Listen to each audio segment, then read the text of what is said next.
हमारी बीवी जो थी वो गोरी थी, हमारी माँ के भाई की लड़की थी, उसने देखा था तो उनका नहीं मैं तो उसी से शादी करूंगी। तो वो शादी जो है हमारी तय हो गई और जून 1953 में 14 जून की बारात थी और 15 जून की रुखसत। और उसको जब वो शादी होने के बाद वो मेरे साथ गई तो रोटी ठीक से पकाने नहीं आती थी, मैंने पकाना बताया था। फिर वो इतनी बेहतरीन रोटी पकाने लगी थी कि हम तो सवाल ही नहीं है हमारा पकाने का। अब पढ़ने में ये था कि वो कुरान शरीफ तो घर की पढ़ी हुई थी और इसके अलावा हमारे मामू ने कहीं नहीं पढ़ाया। तो हमने उसको उर्दू की जो है छोटी छोटी किताबें लाके, छोटी छोटी कहानियों की किताबें लाके उसे कहानियां पढ़नी सिखाई।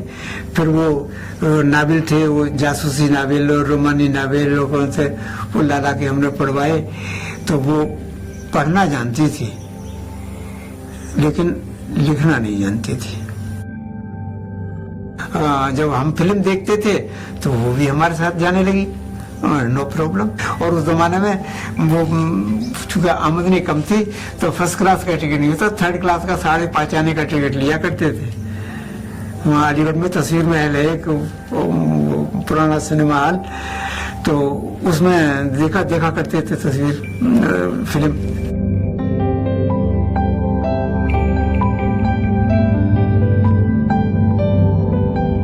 अब ये है कि भाई उनका साथ रहा और साथ हमारा हंसी खुशी कटा। कभी कोई ऐसी बात नहीं हुई जिसमें कि नज़ा हो। फिर ये था कि जब वो अच्छी थी और बच्चे हमारे हुए नहीं तो कभी उसको एहसास होता था और वो ये कहती थी कि हमारी न्यास फाता तो क्या कोई हमारा जिक्र भी नहीं करेगा, हमारे मरने के बाद कौन हमारा जिक्र करेगा।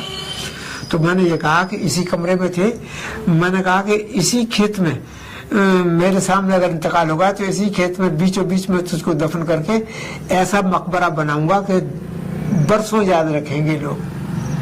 और मैंने आज तक इसमें किसी का एक नई पाई भी नहीं लगाया है।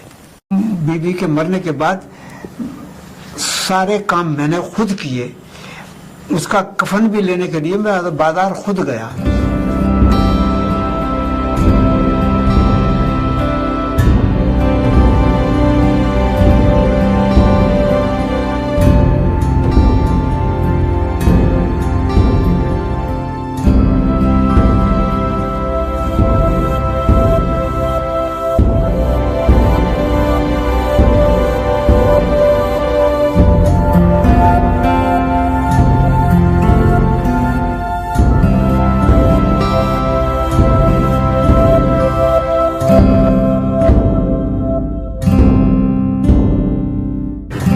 बुनियाद जो है 10 फीट गहरी है और 27 इंच चौड़ी और एक कंक्रीट की है ये। उसके ऊपर ये जो है ये 15 इंच चौड़ी है। अब इसकी हाइट तो अंदाजन यहाँ से 14 या 15 फुट ऊंचा है दीवार।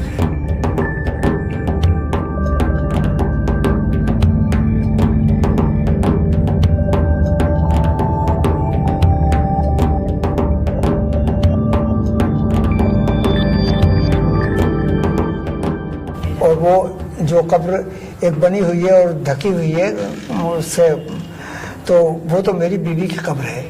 और बाकी जो खाली जगह है वो मैंने अपने लिए छोड़ रखी है कि अगर मेरा इंतकाल हो तो मुझको यहीं दफन किया जाए। हमारी शादी के बाद हमारी बदकिस्मती की ये कि हमारे कोई औलाद नहीं हुई। मैंने मेडिकल कॉलेज में दिखाया तो मेडिकल कॉलेज में जो वहाँ थी लेडी डॉक्टर, उन्होंने मुझे बुलाया तो मुझसे कहा कि इनके वो है रसौली ट्यूमर है उसमें यूट्रस में। डॉक्टर ने मुझसे ये कहा कि भाई ऐसा होता है कि ट्यूमर जब उसमें हो जाते हैं तो उसमें छोटे छोटे और भी होते हैं, तो ऐसा है कि मैं बच्चेदानी को पूरा निकाल देती हूँ। अगर फिर कोई और ट्यूमर बढ़ गया तो कहोगे डॉक्टर ने कैसा ऑपरेशन किया। मैंने कहा ये आपकी मर्जी है। तो उन्होंने पूरा ऑपरेशन कर दिया। तो अब ये तो तय हो गया कि अब बच्चा नहीं होने का। तो हमारी बहनों ने और उन्हें सबने ये कहा कि दूसरी शादी कर लो, लेकिन मैंने उसको कबूल नहीं किया।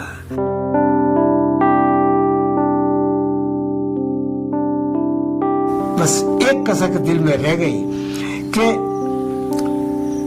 मरने से पहले जब उसका दूसरा कैंसर हुआ गले का, उसमें बोलना बंद हो गया। तो वो कुछ कहना चाहती थी मगर हम समझ ना पाए, इशारे उसके समझ ना पाए, जबान से वो कह ना पाई। बस यही कसक है अब मेरे दिल में कि वो क्या कहती थी। मेरे नाखुदा मेरे राह पर, मेरे रहनुमा मेरे हम सफर, लगे जहां से है तू अजीज तर, तू कहां गया मुझे छोड़कर। मेरे शीशे दिल को तोड़कर, तू कहां गया मुझे छोड़कर।